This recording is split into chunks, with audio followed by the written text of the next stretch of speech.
तलाश शाम को लगभग 9:30 बजे पुलिस को सूचना प्राप्त हुई थी, जिस पर मौके पर सभी वरिष्ठ अधिकारी पहुंचे थे। मैं भी मौके पर पहुंची थी और उनको बहुत बुरी तरीके से किसी शार्प ऑब्जेक्ट से गोद कर मारा गया था। मोबाइल भी नज़दीक ही पड़ा हुआ मिला था और इन सभी संदिग्ध परिस्थितियों का आंकलन हमारे द्वारा किया गया था। फोरेंसिक टीम द्वारा भी मौके से अहम साक्ष्य उठाए गए थे और तभी से पुलिस जो है वो विभिन्न टीम्स बनाकर कातिल की तलाश में थी।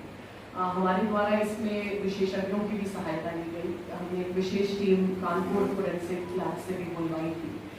इन जो ये अक्यूज पकड़े गए हैं इनकी कंफर्मेशन करने के लिए इनके हाथों का बेंजीन टेस्ट कराया गया, जिसमें आप 10,000 बार भी हाथ धो लेते हैं तो ब्लड के ट्रेसेस आपके हाथ में मिल जाते हैं। तो दिवाकर सिंह जो कि मुख्य अभियुक्त है, इनके हाथ में भी ब्लड के ट्रेसेस पाए गए हैं और जो वाला कत्ल है, जो बड़ा पेपर नाइफ होता है जिससे मारा गया है, उसमें भी ब्लड के ट्रेसेस पॉजिटिव पाए गए हैं।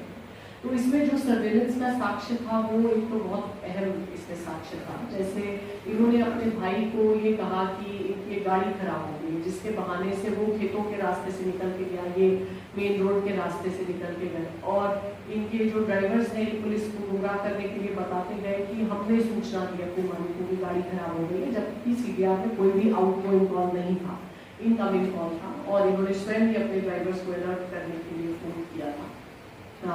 इसके अतिरिक्त अन्य जो सारा सर्वेलेंस के माध्यम से एनालिसिस किया गया उससे इन्हीं की ओर संकेत हो रहा था।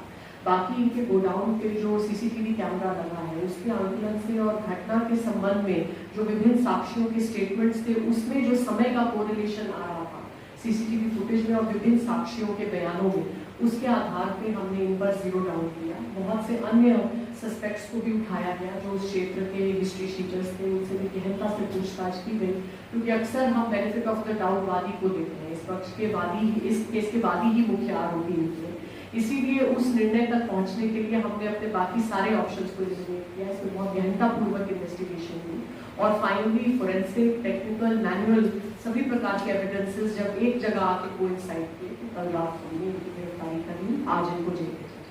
रीजन क्या था ये? रीजन ये था कि ये दोनों भाई काफी एम्बिशियस थे, काफी मनी माइंडेड थे और इनका अच्छी प्रगति भी हो रही थी। और ये जो दिवाकर सिंह है ये शेयर मार्केट में पैसे लगाने के काफी आदी थे, बहुत सा पैसा लगाते थे। इनके द्वारा हाल ही में बहुत सी इन्वेस्टमेंट्स भी की गई थी, नई जमीन भी खरीदी गई थी। तो इनके जो बड़े भाई थे इनसे काफी हिसाब किताब करने लग गए थे कि बताओ कितना मुनाफा हुआ, कितना नुकसान हुआ, शेयर मार्केट पर अधिक क्यों लगाया, समझ के चलना चाहिए। उसी चीज से परेशान होकर उन्होंने सहायक अध्यापक थे ये इंटर कॉलेज में, तो ये क्या मामला है, कैसे इसका खुलासा हो पाया है? जी, 8 जुलाई 2024 को हुकुम सिंह इंटर कॉलेज में तैनात एक सहायक अध्यापक श्याम सिंह उर्फ शिवम सिंह की हत्या कर दी गई थी और उनका जो शव है पुलिस को लगभग रात को 9:30-10 बजे उसकी जानकारी दी थी। कोनारी गांव में एक नहर के पास ये शव प्राप्त हुआ था। तत्काल मौके पे हम सभी लोग पहुंचे थे, फोरेंसिक की टीम पहुंची थी और तभी से हम साक्ष्य संकलन में जुटे हुए थे और अपराधी की तलाश में लगे थे। लगभग 10 दिन गहनतापूर्वक सभी प्रकार के साक्ष्यों के आंकलन के बाद, जिसमें बहुत डिटेल्ड हमने सर्वेलेंस के एनालिसिस प्राप्त किए हैं, बहुत एडवांस फोरेंसिक एविडेंसेस कलेक्ट किए हैं, उसके उपरांत जो इस मुकदमे में वादी बने थे उनके सगे भाई दिवाकर सिंह वही उसमें मुख्य अभियुक्त पाए गए हैं और उनका सहयोग करने वाले राजनारायण और रूपनारायण, उनके 2 ड्राइवर्स हैं जो आपस में संबंधी हैं, कजन्स हैं, उनके यहाँ ड्राइवरी का काम करते थे, उन्होंने इनका सहयोग किया और जो ये मैट काटने वाली बड़ी रेजर होती है इसके माध्यम से, इसके उपयोग से इन्होंने अपने भाई पर जानलेवा हमला करके उनकी हत्या कर दी।